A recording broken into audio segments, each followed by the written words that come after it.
بسم الله الرحمن الرحيم والحمد لله رب العالمين والصلاة والسلام على سيدنا محمد النبي الأمي وعلى آله وصحبه أجمعين. اللهم إنا نستهديك لأرشاد أمرنا وزدنا علما ينفعنا. Amma bar, nous continuons dans notre cours dans le chapitre de la purification du livre Wasilatul Talab du Cheikh Abu Bakr ibn Muhammad al-Mulla al-Ahsa'i rahimahullah ta'ala. Le livre donc, Wasilatul Talab, ce dont la personne ne peut ignorer. Nous sommes arrivés dans le chapitre de la purification à ce qui annule la petite ablution. Non. Ce qui l'annule, ce qui sort des deux conduits inférieurs, l'écoulement d'une impureté provenant d'autre que ces deux derniers, le vomi s'il emplit la bouche. Donc ce qui sort des deux conduits inférieurs, tout ce qui sort des deux conduits inférieurs annule le wudu, que cela soit de l'urine, que cela soit des sels, que cela soit du sang, ça annule le wudu. Que cela soit des gaz, cela annule le wudu. L'écoulement d'une impureté provenant d'autres que ces deux derniers, c'est-à-dire que s'il y a une impureté qui coule, mais pas d'un des deux conduits inférieurs, une blessure que le sang coule du nez, que du pus sort d'une blessure ou d'un bouton, euh, ou, euh, ou un liquide suite à une infection, par exemple, tout cela annule le wudu dès lors qu'il coule. Avant, dans le premier point, il a mentionné ce qui sort, c'est-à-dire que la simple sortie d'une goutte d'urine annule le wudu. Tandis que si l'impureté sort d'un autre endroit que ces deux conduits, alors il y a la condition pour que le wudu soit annulé que cette impureté, elle coule. C'est-à-dire qu'elle coule par elle-même. Qu'elle coule par elle-même. De sorte que si la personne s'est râpé la main contre le mur et que la peau, la première couche de la peau s'est enlevée et que le sang, il y a du sang qui apparaît, mais il ne coule pas, il est toujours à sa place. Alors, le wudu n'est pas annulé. Le vomi s'il emplit la bouche. Si la personne vomit de sorte que le vomi emplit la bouche, toute la bouche, le wudu est annulé. Si c'est moins que ça, le wudu n'est pas annulé. Ce qui est voulu par emplir la bouche, de sorte que la personne, lorsqu'il vomit, ça remplit toute sa bouche et il n'arrive pas à retenir. C'est ça qui est voulu. Si c'est moins que ça, alors ça n'annule pas le wudu. Non, continue. Le sommeil de quiconque n'est pas stabilisé, La l'éva- personne, oui, ok, continue. l'évanouissement, la folie et l'ivresse, Ok, le, donc le sommeil de quiconque n'est pas stabilisé. La personne qui dort, qui est bien assise, bien calée sur son postérieur, elle sait que dans cette position, les gaz ne peuvent pas sortir. Il s'endort, même si c'est une longue durée. Tant qu'il se réveille, il est toujours bien stabilisé, le wudu n'est pas annulé.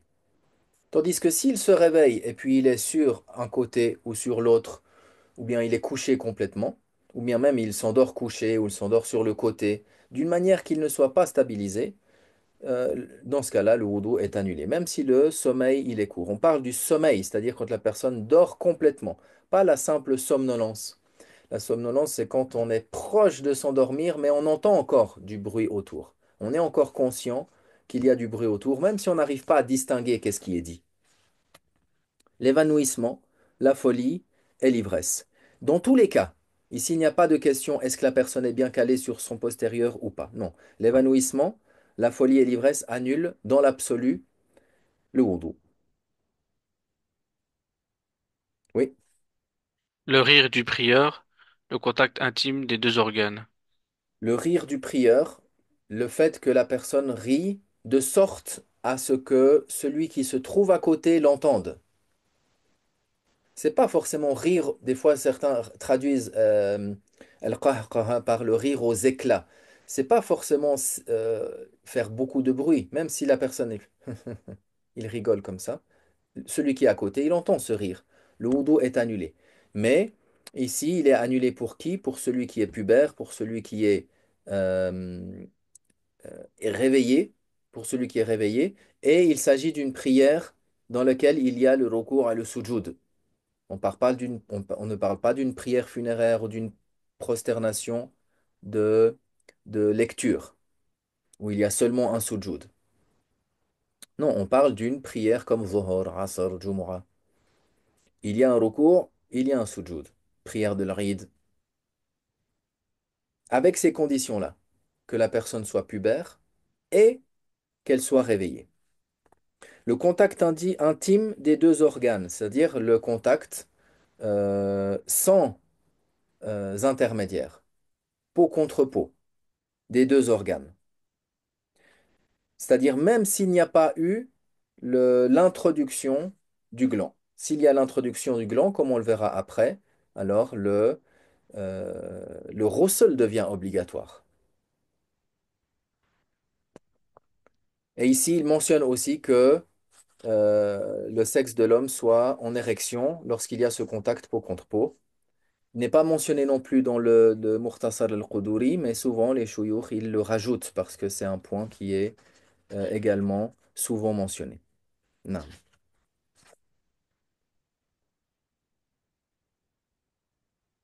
Ensuite, il parle du ghusl et de ses jugements. Donc, on a vu avant la petite ablution, le wudu. Maintenant, il va parler du ghusl.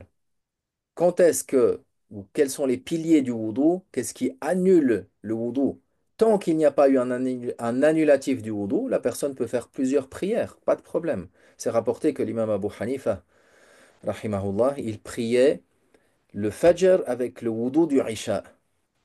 Et il récitait durant la nuit, il clôturait le Coran, radiyallahu anhu. Non. Donc là, il va parler du ghusl, ce ce qui est obligatoire, le lavage qui est obligatoire lorsque la personne n'a plus le ghusl. Donc le ghusl, comme il va l'expliquer, laver entièrement le corps et d'autres parties. Non, les devoirs du ghusl.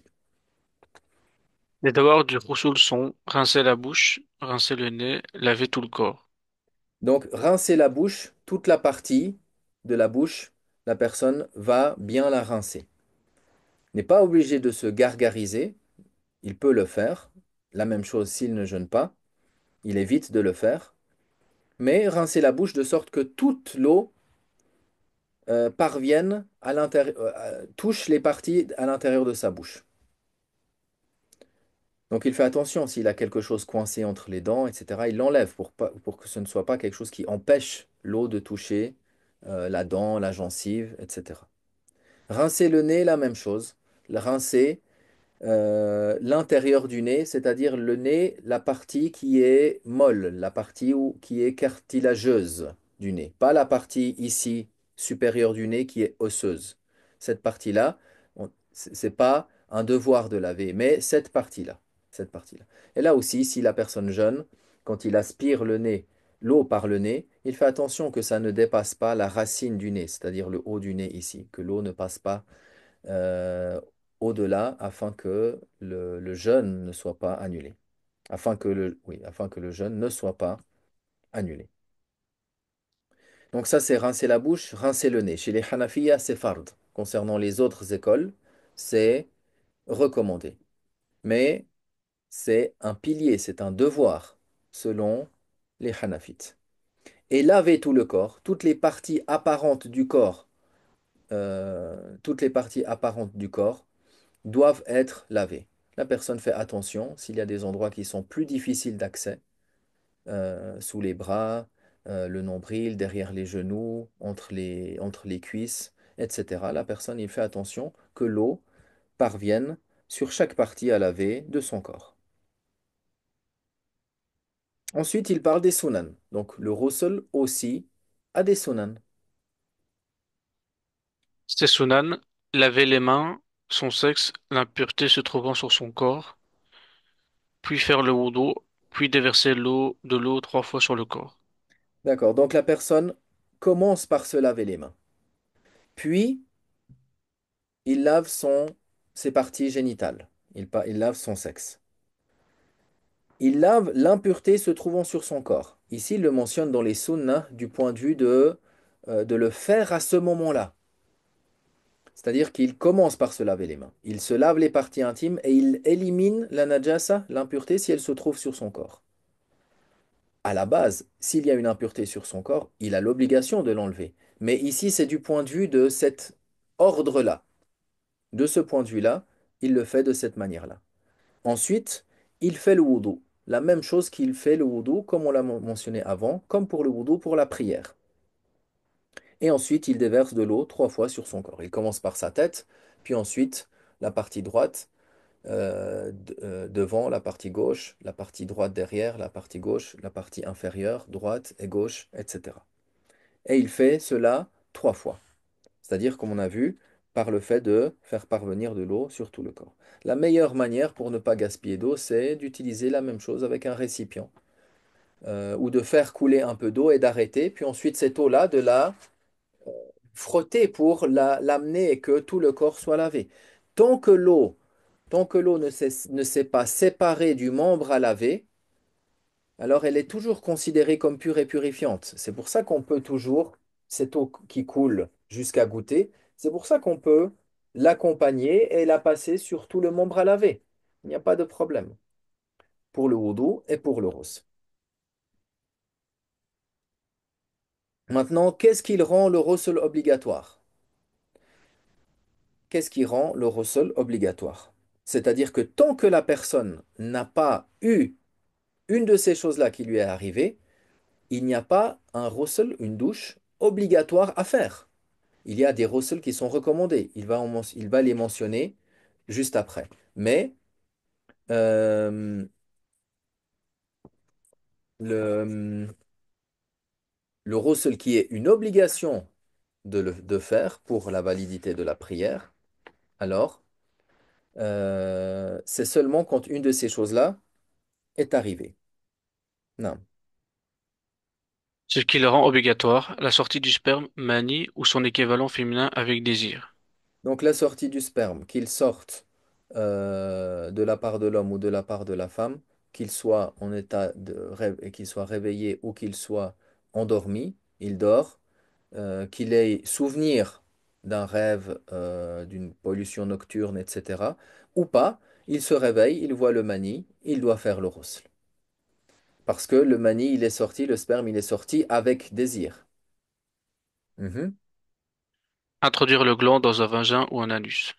Ici, on parle du jugement. Lorsqu'il dit introduire le gland dans un vagin ou un œuf, certains pourraient se dire, mais c'est haram, le fait de introduire le gland dans un anus. Oui, c'est haram, mais ici, il ne parle pas de est-ce que c'est licite ou pas. Il parle de qu'est-ce qui rend le ghusl obligatoire. Donc, même si ce n'est pas toute la verge qui a été introduite, ne serait-ce que le gland, ou l'équivalent du gland pour celui qui en est privé, alors le ghusl devient obligatoire, que cela soit dans un vagin ou dans un anus. Bien sûr, faire cela dans un anus, c'est un grand péché qu'Allah Ta'ala nous en préserve. Wal'iyadhu billah. Naam. La vue du sperme ou son équivalent féminin ou du liquide préséminal, madi, de celui qui se réveille. Celui qui se réveille, il trouve le sperme ou il trouve le mavi, il doit faire le ghusl.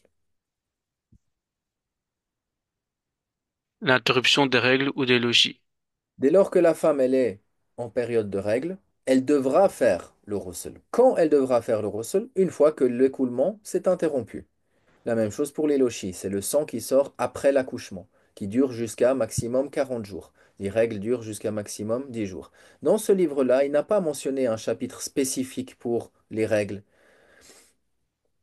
Euh, Ça reste un chapitre qui est obligatoire d'apprendre spécifiquement pour les femmes ou pour ceux qui vont enseigner aux femmes de leur famille, par exemple. Mais les savants, ils construisent leurs livres comme ça. Ils ne mentionnent pas forcément tous les chapitres avec tous les détails. C'est par niveau. L'apprentissage de la science, c'est important et c'est nécessaire de l'apprendre par niveau pour ne pas, pour que la construction se fasse de la bonne manière, pour que l'adoration et la compréhension de la personne, de son adoration et de ses actes, et de ce qui est valable, ce qui n'est pas valable, ce qui est annule, etc., soit complète. C'est pour cela que les savants ont composé par des résumés, des livres concis, des mukhtasarat, puis ensuite des livres plus détaillés, puis ensuite des livres plus détaillés. C'est-à-dire que la personne qui est qui commence son apprentissage, il a déjà plusieurs niveaux, c'est-à-dire avec plusieurs livres à apprendre, et cela dans toutes les matières, que cela soit le fiqh, que ce soit la croyance, que ce soit le tasawwuf, que ce soit la terminologie du hadith, que ce soit les sciences du tafsir, etc., etc. Donc, dès lors que les règles s'interrompent ou que les lochis s'interrompent, il est obligatoire, il est un devoir de faire le ghusl pour la femme. Non. Le Rasoul est sunna pour le Jumu'ah, les deux fêtes, la sacralisation et Arafat. D'une manière générale, dans toute situation dans laquelle il y a un rassemblement de musulmans, c'est recommandé de faire un ghusl. Pourquoi? Pour que la personne ne nuise pas les autres avec une mauvaise odeur. Donc ici, il mentionne que le ghusl, c'est sunna pour la Jumu'ah. Ici, ce qui est voulu, euh, deux avis sont rapportés. Quand on parle du ghusl pour la Jumu'ah, faire le ghusl et avec ce ghusl, prier la Jumu'ah.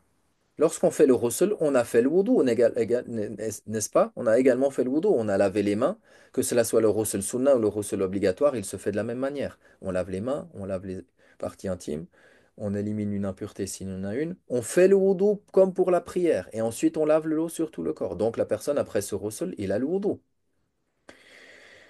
Tamam. Il va à la Jumu'ah et il fait la Jumu'ah avec ce ghusl.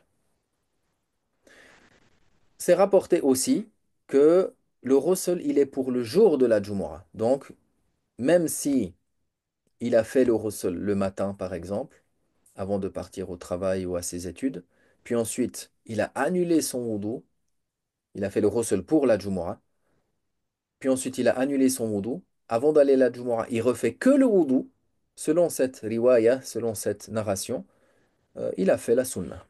Selon l'autre, non. Il faut absolument faire la Jumu'ah avec ce ghusl. Pour la sunna, on parle ici de la sunna. On ne parle pas de une question de validité de la Jumu'ah, etc. Les deux fêtes, la Eid al-Fitr, Eid al-Adha. La sacralisation, l'ihram, c'est-à-dire l'entrée en rituel pour les actes du pèlerinage, pour les actes de la Umrah, par exemple. Et il mentionne encore Arafah, bien que de nos jours, c'est difficile lorsque la personne il quitte par exemple, ou il a par exemple ceux qui prennent le chemin de Médine pour aller à la Mecque, ou ceux de Médine, les habitants de Médine, ou ceux qui vont visiter Médine avant, visiter le prophète alayhi salatu wassalam, avant d'aller faire le Hajj. Ensuite, lorsqu'il quitte Médine, il s'arrête à Dhul Hulayfa, un des points qu'on ne dépasse pas pour aller faire le Hajj ou la Umrah sans avoir fait l'entrée en rituel, la sacralisation. À ce moment-là, il y a un endroit où on peut faire le ghusl, etc. Mais après, lorsqu'on va à Arafat, lorsqu'on rentre à Mecca, c'est difficile de pouvoir s'arrêter, de pouvoir faire un ghusl. Mais si on a la possibilité, c'était plus envisageable de le faire avant, euh, on le fait. Non, maintenant, il mentionne les eaux qu'il est valable d'utiliser pour la purification. Ici, on parle spécifiquement de la purification. Quelle purification? La purification, le wudu et le ghusl. On ne parle pas ici de la purification d'une najasa. On ne parle pas ici de l'élimination d'une impureté. Non. On parle ici des eaux qui sont valables pour la purification. Le wudu et le ghusl. Non. Section les eaux qu'il est valable d'utiliser pour la purification. La purification est valable avec de l'eau absolue, même si elle a changé due à sa présence prolongée.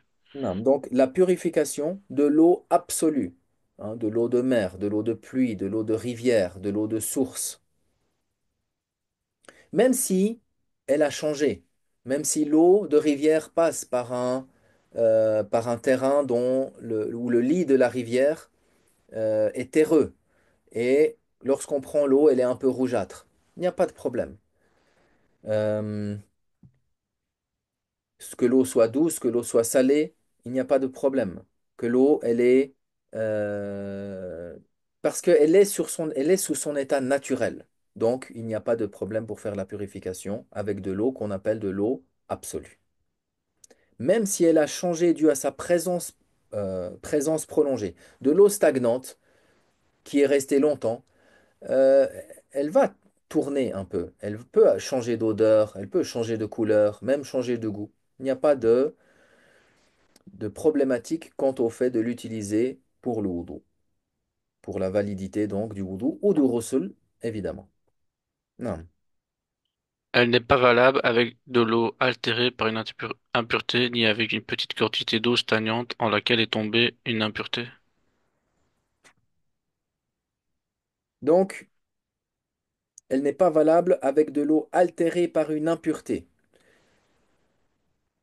Une petite quantité d'impureté qui tombe dans une petite quantité d'eau, l'eau devient impure dans tous les cas.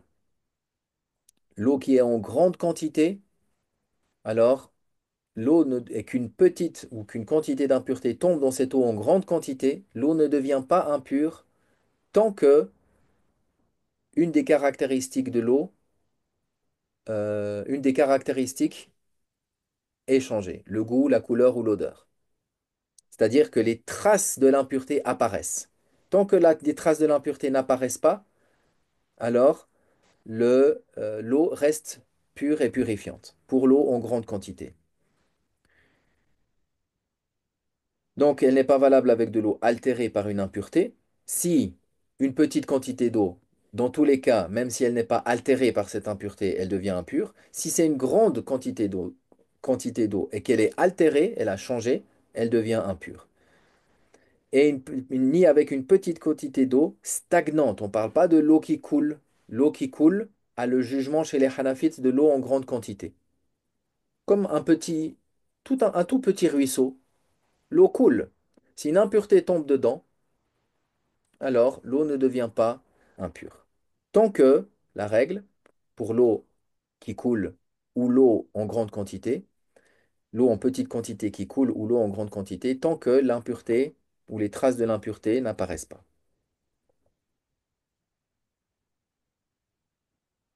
Non, Elle n'est pas valable non plus avec de l'eau utilisée pour lever un état d'empêchement, hadath, ou d'un rapprochement qurba. non. Donc, c'est pas valable d'utiliser de l'eau que l'on a utilisée pour enlever ou pour lever un état d'empêchement. La personne n'a pas le wudu, il fait le wudu, il utilise de l'eau, il lave son visage. Même si il n'avait pas mis l'intention, il a fait le wudu, même sans intention. Il n'avait pas le wudu. L'eau est purifiante par elle-même. Pour cela, l'intention est recommandée. Allah Ta'ala a dit dans le Coran qu'il a fait descendre une eau qui est purificatrice, c'est-à-dire qu'elle par elle-même, elle est purificatrice. Donc il n'y a pas besoin, c'est pas nécessaire d'avoir une intention pour que l'eau purifie. Elle n'est pas valable non plus avec de l'eau utilisée pour lever un état d'empêchement, un hadath, la personne qui a utilisé de l'eau pour le wudu et il a récupéré cette eau euh, du wudu ou du ghusl, il ne peut pas l'utiliser une deuxième fois pour faire un wudu ou pour faire un ghusl. Ou un rapprochement, une qurba. Ce qui est voulu ici, un rapprochement, une qurba, le fait de faire un acte qui est considéré comme une obéissance. Qurba dans le sens ici d'obéissance, un rapprochement. C'est-à-dire que la personne, elle n'a pas le wudu, elle va passer à table, elle va manger. Comme le prophète alayhi salatu wassalam l'a enseigné, on se lave les mains avant de manger. Alors la personne, par suivi du prophète alayhi salatu wassalam, elle se lave les mains avant de manger. C'est pas pour faire le wudu ici, c'est par suivi du prophète alayhi salatu wassalam. Ici, c'est une qurba. S'il a récupéré cette eau-là, elle est utilisée. Mustarmal. Al-ma al-mustarmal. Cette eau utilisée, on ne peut pas l'utiliser pour un wudu ou un ghusl. On n'a pas le wudu, on a fait le wudu, on a récupéré cette eau, même si on a fait le minimum du lavage obligatoire, une fois le visage, une fois les mains jusqu'au coude, humecter une fois la tête, laver les pieds une fois. On a récupéré cette eau est utilisée. On ne peut pas l'utiliser à nouveau pour un wudu ou un ghusl. Maintenant, je fais le deuxième lavage, je fais le troisième lavage. Quand j'ai lavé la première fois, le hadath est levé. On a dit le minimum euh, pour que le wudu et le ghusl soient valables, c'est le lavage une seule fois. Donc le hadath, en lavant une seule fois, il est levé. Je lave maintenant une deuxième fois. Je lave une troisième fois. C'est recommandé. Cette eau-là, elle est aussi utilisée. Pourquoi? Parce que c'est une khurba. Parce que le prophète alayhi salatu wassalam, nous a dit de laver trois fois. Même si la personne n'est pas en train de faire le wudu, mais il se lave les mains, qu'il soit en état de wudu ou pas, il se lave les mains parce que c'est rapporté dans le hadith sharif que avant de manger, la personne lave les mains. Alors, il lave ses mains avant de manger. Cette eau-là aussi est considérée comme une eau utilisée. Allah. Ensuite, il va mentionner une nouvelle section concernant la présentation des jugements de la lustration pulvérale, ce qu'on appelle le tayammum. Inch'Allah, on laisse cela pour une prochaine fois. Wa ila liqa'in akhara, Inch'Allah. Walhamdulillahi rabbil alamin.